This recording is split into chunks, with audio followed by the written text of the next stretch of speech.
Magandang gabi po, suspendido ng 6 na buwan ang gobernadora ng Cebu, Gwen Garcia.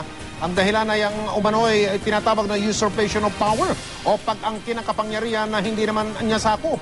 Pero ang gobernadora ay matigas. Hindi raw siya bababa sa pwesto, lalo't may bahid politika raw ang suspensyon laban sa kanya. Problema ngayon, sino ang susundin sa Kapitolyo ng Cebu? Gayong pinanumpa na ng DILG ang hahalili sa suspendidong gobernadora. Nakatutok si Alan Domingo ng GMA Cebu. Alas 9 kaninang umaga dumating sa opisina ni Governor Gwendolyn Garcia si DILG Region 7 Director Anonias Villacorta dala ang suspension order ng Malacanang. Dahil wala si Garcia, nag-iwan na lang ng kopya ng suspension order ang DILG sa Secretariat ng Governor's Office. Nagpaskil din ng kopya ng kautusan sa dingding. Pagkatapos nito, dumiritso si Villacorta sa opisina ni Cebu Vice Governor Agnes Magpali para panumpain bilang acting governor. Ang role sa DILG is only to implement the order of the Office of the President. Ang suspensyon ay bunsod ng reklamong administratibo na inihain ng dating Vice Governor ng Cebu.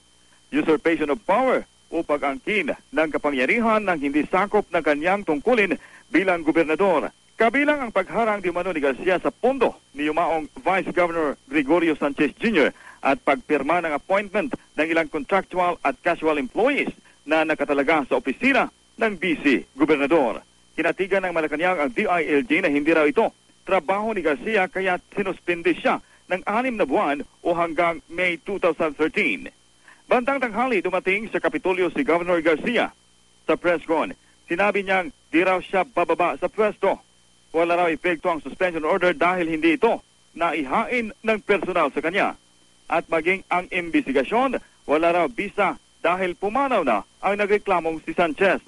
Kaya inutos niya na huwag sundin ang mga order o transaksyon na pipirmahan ni Vice Governor Magpali.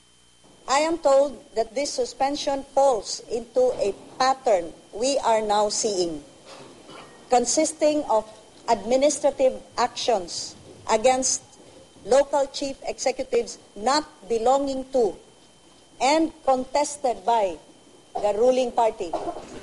Tumatakbo bilang kongresista si Garcia sa ilalim ng partido na kalyado ng oposisyon, ang United Nationalist Alliance o UNA.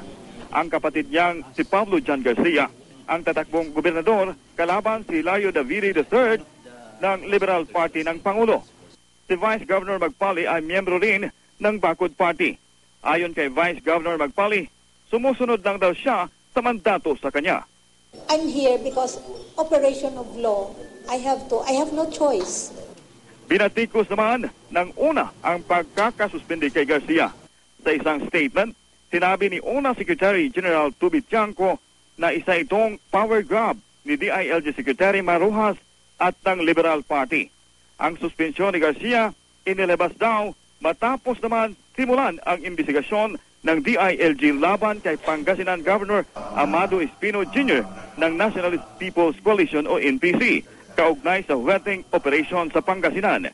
Pinaguriang vote-rich provinces ang Cebu at Pangasinan kung saan ang mga gobernador ay di kalyado ng liberal. Alan Domingo, Nakatutok, 24 Oras.